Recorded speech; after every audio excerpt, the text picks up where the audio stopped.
One of the best assets you can have, I think, is to see across disciplines. That is, I love sports. I'm going to talk with you about the most overrated teams in a college football era. It'll get clipped. Everybody will love it. It's not really that significant. It's fun, but it's not that significant. But there are sometimes sports-related stories that cross into politics or vice versa that are significant.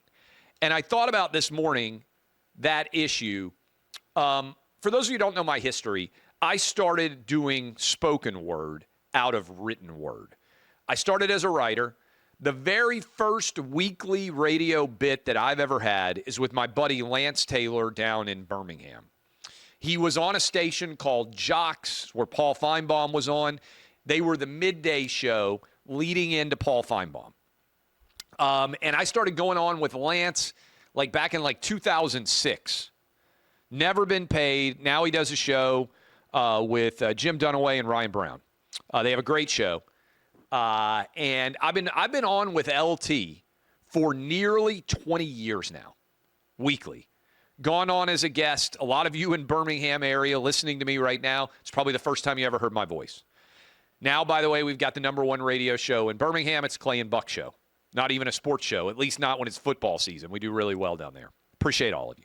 Reason why I bring that up, I would go on and talk about my written articles, and that's how I found out I wasn't bad in radio.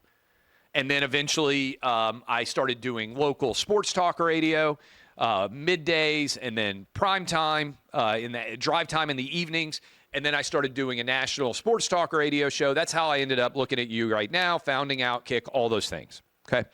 Reason why I bring all that up is I think that it's important to think cross-discipline. A lot of people focus really exclusively on one particular issue. This morning I was on with LT and Dunaway and Brown, and LT asked me about the Deion controversy, which has to do with the fact that Deion doesn't want to interact with a reporter that basically he believes has been too critical of his program. And it's turned into a huge controversy that Deion would not be willing to talk to this reporter.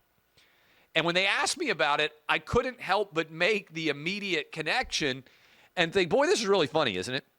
The sports media is angrier at Deion Sanders for not talking to a particular member of the sports media than the national political media is at Kamala Harris for not doing a single press conference or interview since she became the nominee for President of the United States. And it got me thinking even more. We have higher standards of media interaction requirement for football coaches, both college and pro, than we do for Kamala Harris, who's running for President of the United States. So I want you to just think about this for a minute with me. Every college football coach and NFL coach in America has at least 2 press conferences every week. At least 2. Some have more. A lot of times the coach will leave practice and talk and take questions from everybody who's covering the team in addition to the normal press conferences. But after every game, there is a press conference. Head coach sits there, takes questions from anybody. In the middle of a game week, virtually every coach has a press conference. What does it say that head coaches in college and the NFL are required to answer questions and interact with the media and explain themselves more than Kamala Harris, who is the Democrat contender to be president of the United States? What's more important, that Deion Sanders be grilled by some random dude covering his team in Denver, or that the would-be president of the United States actually have to answer questions? And what does it say about our current media environment that Deion Sanders is being criticized more heavily by sports media for not taking questions from every single media member than Kamala Harris is for not taking a single question in a press conference or doing an interview with any media outlet for over a month? How how is it that we expect more media access from our football coaches than we do our presidential candidate? That's pretty wild. And I wouldn't have thought about it, I don't think, if I didn't have the background that I do in sports and in politics now. We hold Deion Sanders to a higher standard of media access and behavior in Colorado than we do Kamala Harris, and she's running for president of the United States. I'd love to hear somebody refute that. I think it is a fascinating dichotomy in the way the media behaves. Deion is one of the most fascinating questions of the 2024 year. Now, last year, correct me if I'm wrong, Adam, I think Colorado went 4-8. They came in last place in the Pac-12. Now they are in the Big 12. They have completely remade their roster in the offseason. Tons of additions, in particular on the offensive line, where they weren't able to protect Shedeur Sanders last year. He got a lot of sacks. He dropped back to pass at way too high of a rate. They've got a brand new running back out of Ohio State, Dalen Hayden, who they think is going to be pretty solid. They have remade their offensive line, including five-star offensive tackle Jordan Seaton, which kind of came out of nowhere. But the question is, what sort of step, if any, is Colorado going to take towards being a bigger, better storyline than what they were last year? Last year, they were super hyped, came out and won. What did they win? Did they win their first 4 games last year? I can't even remember. I know that the ratings were off the chart. If I remember correctly, they beat, in order, see if I get this right, Adam, they beat TCU, they beat Nebraska. Then did they beat Colorado State, or was there another team kind of rolled in there?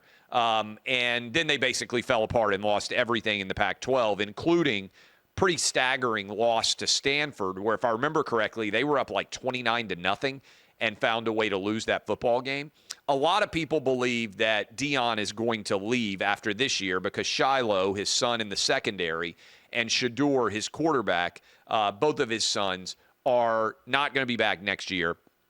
And so there's a question about how much he's building Colorado for the long term. Lots of new coaches. They also have now put in place a recruiting class that almost doesn't exist. They're by and large going out and grabbing all these transfers, and so they're not necessarily building it correctly. I got the first 3 games right there from Colorado. They won against Arizona State. They lost to, was that Oregon and USC?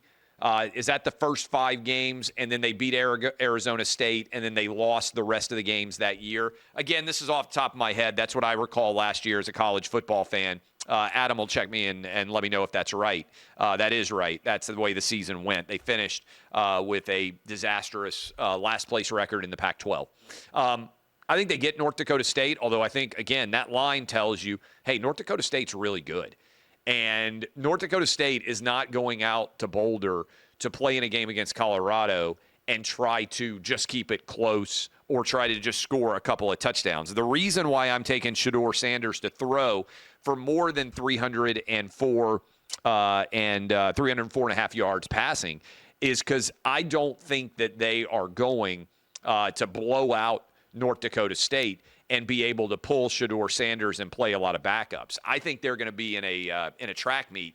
I think they're going to have to score a lot of points. I don't believe that much in their defense. And I think Shedeur Sanders, given that Deion would like for him to contend for the Heisman Trophy, is going to have to post big numbers in any game that they win, even with an improved offensive line and an improved running game. So that's my take on Deion. I actually like Deion.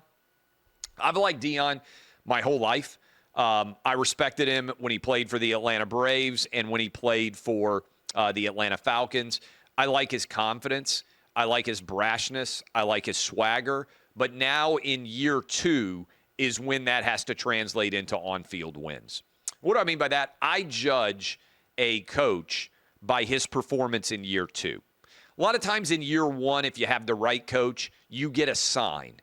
A game where the team plays way better than you expect, and you kind of raise your eyebrows a bit and you say, oh, this is interesting. Oh, I didn't expect this. But you'll also have some poor performances because it's hard to change a culture in 1 year. Year 2 is when you find out whether your coach is the guy or not. And I've used this stat for a long time.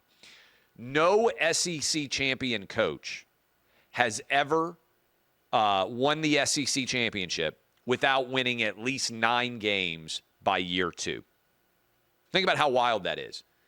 Most really good SEC football coaches by year 2 have won 9 games. Doesn't mean that they're taking over a great, incredible situation, but by year 2, they are able to win 9 football games. Now, I don't think Colorado is going to win 9 football games this year, but I do think that they should make a substantial improvement and be bowl eligible in year 2 for sure if Deion Sanders is going to take Colorado on that pathway to continuing to build excellence. I like Deion Sanders. Let me say this. I've enjoyed watching him play. I was talking about it yesterday. I think Shedeur Sanders, very good player. Shiloh Sanders plays on the edge. Got a personal foul, had a couple of other hits that could have been personal fouls, I thought. But I don't begrudge a player who plays on the edge. Deion seems to be a very good dad to me. His kids seem to really like him. I think that matters as a dad. But ESPN's got to do something about Mark Jones. The slobbering from Mark Jones inside of the press box for Deion Sanders is uncomfortable. And if I'm a North Dakota State fan or a fan of any team that is playing against Colorado, it's like you're listening to the hometown radio announce team as opposed to a national broadcast team. Now, look, I don't have a great deal of at this point for Mark Jones. I think he used to be a pretty talented guy. I think that social media and the emotional aspect of it broke him. This is a guy who said he would no longer accept police escorts after the George Floyd situation because he said he was afraid the police would kill him. This is not a stable man, and I think social media has broken him, and in some way he has decided that he has to be basically a crazy partisan calling Deion Sanders games. I think it's probably race-related. I think it's embarrassing for ESPN that they still employ that guy, and they fired a lot of other more talented, more respected people in the world of sports media. They got to take him off Colorado games. I know they keep demoting him and keep giving him less important games, but I have not heard a national announcer slobber over one team like that, maybe in my life. And I'm sure ESPN executives were watching it. I don't see how that wasn't embarrassing to them. If I'm a North Dakota State fan, I'm like, dude, I'm just trying to watch the game. I don't need to hear you telling me that Deion Sanders is the greatest coach that's ever lived. Even Deion Sanders, I think, would be embarrassed by the lack of gag reflex from Mark Jones when it comes to how he calls Deion games. Again, I'm a Deion fan. I like Deion. I like the fact that he's spoken out. I don't have any issue with him not wanting to talk to media members. As I said earlier this week, and we need to clip and share that, the fact that Deion Sanders is being criticized more for how he responds to media as a college football coach than Kamala Harris and Tim Walz are as president and vice presidential contenders is wild to me.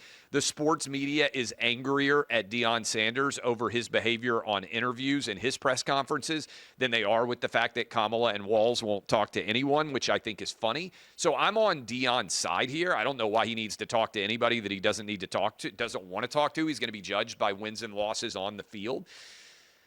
But the slobbering, the anti-gag reflex behavior of Mark Jones is frankly unacceptable, unbecoming, and embarrassing for ESPN, and they should not allow him to call any more Deion games based on how he behaved last night. Actually took away from my enjoyment of the behavior of Travis Hunter and Shedeur Sanders. Again, I think Deion's team's likely to go 5-7 or 6-6. I think that's probably their ceiling. And then we'll see what happens because Travis Hunter and Shedeur are probably both going to be first-round draft picks or close to it. Maybe people decide they don't like Shedeur over the course of the season, and we'll see how many quarterbacks are taken in the first round in this upcoming season. That obviously factors in when you look at the draft next season. But I think Shedeur Sanders looks improved, bigger, stronger. Problem is, I don't think the offensive and defensive lines are much improved, and I'm not sure how or whether Deion is building for the long term.